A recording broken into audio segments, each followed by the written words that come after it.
என்னடா ஒளிஞ்சு ரெண்டு அவாக்குன்னு சாப்பிட்டு ஓடுறான்னு தானே பார்த்துட்டு இருக்கீங்க. அது ஒன்றும் இல்லைங்க. அன்னைக்கு ஒரு பின்னைய டைமில் நம்ம வாழ்க்கை எதை நோக்கி பயணமாக போய்கிட்டு இருக்குன்றதை யோசிச்சுட்டு வந்துட்டு இருந்தாங்க. வந்துட்டு இருந்த இடத்துல பார்த்தீங்கன்னா ஒரு வண்டியை பார்த்துட்டேன். அது என்ன வண்டின்னு பார்த்தீங்கன்னா எனக்கே வடிவாக தெரியல. மிஸ்டர் ஃபுட்னு ஒரு பேர் அடிச்சிருந்தது. சரி என்னடா இதுன்னு கிட்ட போய் பார்த்தா பர்கர் கடை.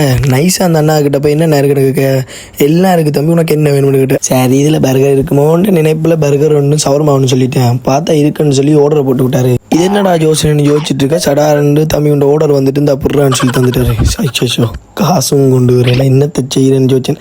சரி என்ன செய்கிறேன்னு பார்த்துட்டு சரி பார்க்கவும் நல்லா தான் இருக்குன்னு சொல்லிட்டு நைஸாக முன்னுக்கு இருந்து சாப்பிட நான் கொஞ்சம் வெக்கமாக இருக்குது பின்னால் போய் சாப்பிட்டுட்டான்னு கேட்டுட்டு நைஸாக பின்னுக்கு போயிருந்து சாப்பிட தொடங்கிட்டேன்.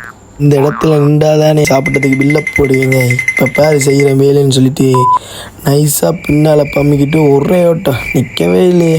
ஆள் தெரியல போட்டுருக்கு. நாங்கெல்லாம் சிங்கத்தோட உண்ணாக்க வெட்டுக்குன்னு பிடிங்க திங்கிறீங்கடா மர தமிழ்.